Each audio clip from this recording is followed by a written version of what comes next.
dosen pengampu Dr. Hendra SEI MA sebagai dosen studi kelayakan bisnis Islam. Di sini kami dari kelompok 4 ingin mempresentasikan hasil makalah kami yang berjudul Aspek Teknis dalam Studi Kelayakan Bisnis. Saya Ari Pratama Nugraha. Saya Nadia Rahma. Saya Gita Nur Ramadhani. Ditonton sampai habis videonya ya. A. Definisi pasar, permintaan, dan penawaran. 1. Definisi pasar. Aspek pasar adalah bagian dari studi kelayakan bisnis yang meneliti tentang potensi dan peluang pasar terhadap produk atau jasa yang akan ditawarkan oleh perusahaan. Menurut Kasmir dan Jakfar tahun 2017, aspek pasar mencakup kegiatan untuk mengidentifikasi siapa calon konsumen, berapa jumlah permintaan yang ada, siapa pesaing yang dominan, serta bagaimana strategi pemasaran yang tepat. Dengan demikian, pasar dalam konteks studi kelayakan bisnis Islam bukan hanya sekedar tempat bertemunya penjual dan pembeli secara fisik, melainkan mencakup ruang yang lebih luas di mana terjadi proses interaksi antara permintaan dan penawaran. B. Bentuk pasar. Pasar dalam dunia bisnis memiliki berbagai bentuk yang ditentukan oleh jumlah penjual, jumlah pembeli, tingkat diferensiasi produk, serta kemudahan keluar masuknya pelaku usaha dalam pasar tersebut. Secara umum, pasar dapat dibedakan menjadi dua kelompok besar, yaitu pasar persaingan sempurna dan pasar persaingan tidak sempurna. 1. Pasar persaingan sempurna adalah pasar di mana terdapat banyak penjual dan pembeli dengan produk yang homogen.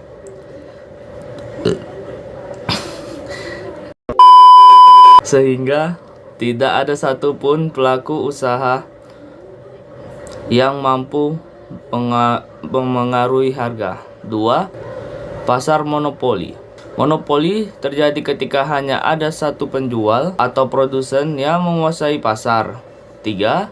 Pasar oligopoli adalah pasar yang dikuasai oleh beberapa perusahaan besar. Mereka memiliki kekuatan untuk memengaruhi harga meskipun tetap mempertimbangkan strategi pesaing. 4. Pasar persaingan monopolistik merupakan bentuk pasar di mana terdapat banyak penjual. 5. Pasar digital atau modern. Perkembangan teknologi juga melahirkan bentuk pasar baru, yaitu pasar digital. Pasar ini ditandai dengan platform e-commerce, marketplace, dan media sosial yang mempertemukan penjual serta pembeli tanpa batasan ruang dan waktu. C. Analisis persaingan pasar. Analisa persaingan merupakan bagian krusial dalam studi kelayakan bisnis karena setiap usaha pasti akan menghadapi kompetitor, baik langsung maupun tidak langsung. Persaingan menentukan seberapa besar peluang sebuah bisnis untuk bertahan dan berkembang di pasar. Analisis ini mencakup identifikasi siapa saja persaing, bagaimana kekuatan dan kelemahan mereka, serta strategi yang digunakan untuk merebut pangsa pasar. Dengan pemahaman tersebut, perusahaan dapat menyusun strategi yang lebih efektif agar mampu bersaing. Menurut Porter 2008, analisa persaingan dapat dilakukan melalui kerangka 1. Ancaman pendatang baru, 2. Kekuatan tawar-menawar pemasok, 3. Kekuatan tawar-menawar pembeli, 4. Ancaman produk substitusi, 5. Intensitas persaingan antar perusahaan dan industri.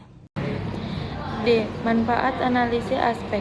Analisis aspek pasar memiliki peran penting dalam menentukan kelayakan suatu bisnis karena memberikan gambaran mengetahui potensi, peluang, dan resiko yang akan dihadapi. Melalui analisis pasar, pelaku usaha dapat mengetahui ketentuan dan keinginan konsumen, serta memulai apakah produk atau jasa yang ditawarkan dapat diterima oleh pasar. Pertama, analisis pasar membantu mengetahui potensi dan peluang pasar, yaitu seberapa besar pemerintah dan daya serap pasar terhadap produk.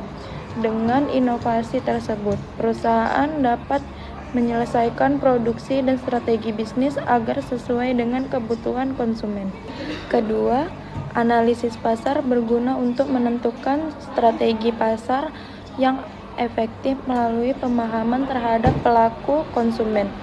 Dengan demikian, perusahaan dapat menyusun strategi bauran pemasaran marketing atau marketing mix yang dapat mencakup produk, harga, promosi, dan distribusi. Ketiga, analisis pasar membantu mengurangi resiko kegagalan usaha. Keputusan bisnis yang didasari pada data pasar yang akurat akan lebih aman dibandingkan dengan keputusan tanpa dasar riset.